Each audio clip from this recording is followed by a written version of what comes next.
السلام علیکم ورحمۃ اللہ وبرکاتہ۔ عزیز طلباء، جامع صحیح بخاری کتاب المغازی میں غزوہ فتح مکہ کے تعلق سے ابواب زیر درس ہیں۔ ابھی غزوہ فتح مکہ کے تعلق سے کئی ابواب کا درس باقی ہے۔ کل میں نے جو درس دیا تھا تو طلباء نے وہ درس سن تو لیا تھا، لیکن کسی وجہ سے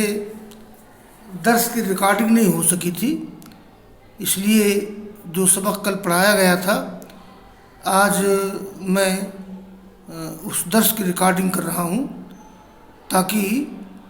ویڈیو میں وہ چیز محفوظ ہو جائے۔ یہ باب ہے، باب نمبر 49، باب دخول النبی صلی اللہ علیہ وسلم من اعلی مکہ، رسول اللہ صلی اللہ علیہ وسلم کا مکہ کے اوپری حصے سے داخل ہونا۔ میں نے بتایا ہے کہ مکہ جہاں آباد ہے، مکہ شہر، تو وہاں کی زمین برابر نہیں ہے، پہاڑی علاقہ ہے، تو بعض حصے اس کے اونچے ہیں، بعض حصے اس کے نیچے ہیں۔ تو رسول اللہ صلی اللہ علیہ وسلم جب مکہ میں داخل ہوئے تھے تو مکہ کے اوپری حصے سے داخل ہوئے تھے، اور اس سلسلے میں یہ ایک روایت پہلے گزری ہے، تو وہاں میں نے اشارہ کیا تھا یہ کہ رسول اللہ صلی اللہ علیہ وسلم نے حکم دیا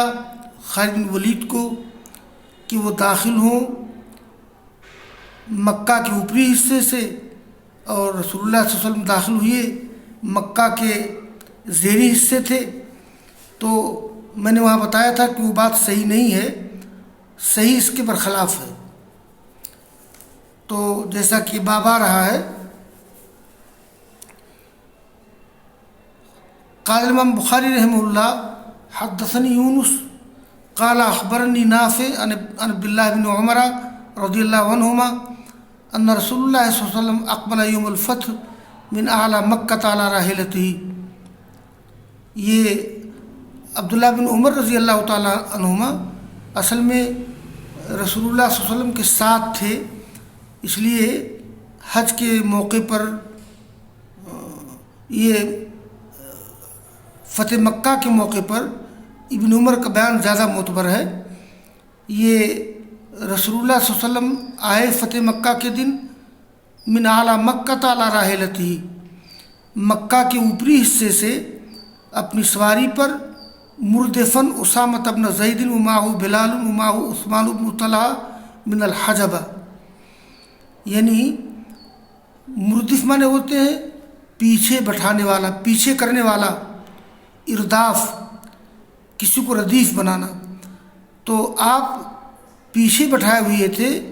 اسامہ بن زید کو، اور آپ کے ساتھ بلال اور ان کے ساتھ عثمان بن طلحہ تھے، من الحجبہ، خانہ کعبہ کے دربانوں میں سے۔ یہ حجبہ حاجب کی جمع ہے، اصل میں عثمان بن طلحہ رضی اللہ تعالیٰ عنہ کا خاندان خانہ کعبہ کا کلید بردار تھا، اس لیے ان کو کہا جاتا ہے عثمان بن طلحہ حجبی۔ حتیٰ کہ فتح مکہ کے موقع پر وہ سوچ رہے تھے کہ پتہ نہیں مجھے خانہ کعبہ کی چابی ملے کہ نہ ملے، لیکن فتح مکہ کے بعد آپ نے بلایا تھا کہ آئین عثمان بن طلحہ۔ تو بہرحال یہاں تک کہ آپ نے مسجد میں یعنی حرم میں اونٹ کو بٹھایا اور حکم دیا کہ وہ لائیں خانہ کعبہ کی چابی۔ تو رسول اللہ صلی اللہ علیہ وسلم داخل ہوئے اور ان کے ساتھ اسامہ بن زید، بلال، عثمان بن طلحہ، یعنی رسول اللہ صلی اللہ علیہ وسلم کے ساتھ جو لوگ داخل ہوئے تھے اسامہ، بلال، عثمان۔ تو آپ خانہ کعبہ میں ٹھہرے تھوڑی دیر تک ایک لمبی مدت تک فمکث فیہ نہارا طویلا، آپ دن میں خانہ کعبہ میں کافی دیر تک ٹھہرے، پھر نکل آئے۔ فاستبق الناس، اصل میں خانہ کعبہ تو بند رہتا ہے اور اس کے ارد گرد حرم کی عمارت بنی ہوئی ہے، کبھی کبھی خانہ کعبہ کھلتا ہے تو اندر کوئی شخص جاتا ہے، پھر آپ نکلے تو فاستبق الناس، لوگ دوڑے، تو فکان عبداللہ بن عمر اول من دخل،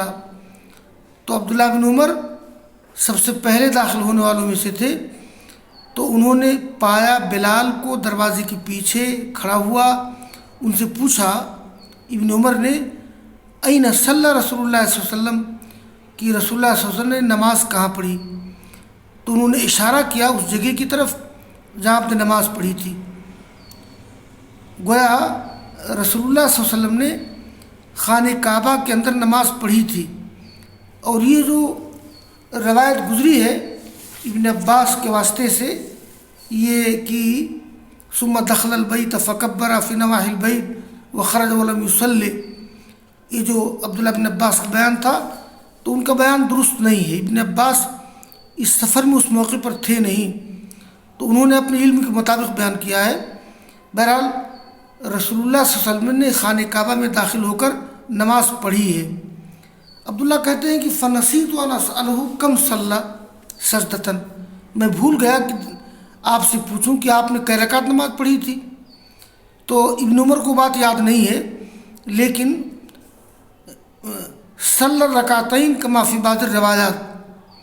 یعنی رسول اللہ صلی اللہ علیہ وسلم نے خانہ کعبہ کے اندر 2 رکعت نماز پڑھی۔ تو آگے کی روایت ہے، قال امام بخاری رحمہ اللہ حدثنا الہیثم بن خارجہ قال حدثنا حفص بن میسرہ عن ہشام بن عروہ عن ابی ان عائشہ رضی اللہ عنہا اخبرته ان النبی صلی اللہ علیہ وسلم دخل عام الفتح من کدا التي بأعلى مکہ تابعه ابو اسامہ ووہیب فی کدا۔ یہ پہلے آ چکا ہے کہ یہ ایک ہے کدا، کاف دال الف حمزہ، کدا، یہ مکہ کے بالائی حصے کو کہتے ہیں، اور ایک ہے کدا بلکہ کدن، کاف دال یا، یہ مکہ کا زیری حصہ ہے۔ اس سے پہلے جو آیا تھا کہ رسول اللہ صلی اللہ علیہ وسلم نے خالد بن ولید کو حکم دیا تھا کہ وہ داخل ہوں من کدا بأعلی مکہ، وہ بات صحیح نہیں ہے، اور اللہ کے رسول داخل ہوئے تھے کدا سے، تو میں نے وہاں کہا تھا کہ وہ صحیح و عکس ہو، صحیح اس کے برعکس ہے۔ تو یہ تابعہ ابو اسامہ وہیب فی کدا، یہ تابعہ میں یہ ہو کی ضمیر کے مرجع حفص بن میسرہ، یعنی یہ جو حفص بن میسرہ نے ہشام بن عروہ سے روایت کیا ہے، تو اس سلسلے میں ابو اسامہ نے، وہیب نے حفص بن میسرہ کی مطابعت کی ہے، اور انہوں نے بھی ہشام بن عروہ سے اسی طرح روایت کی ہے۔ قال امام بخاری رحمہ اللہ حدثنا عبید بن اسماعیل قال حدثنا ابو اسامہ عن ہشام عن ابیہ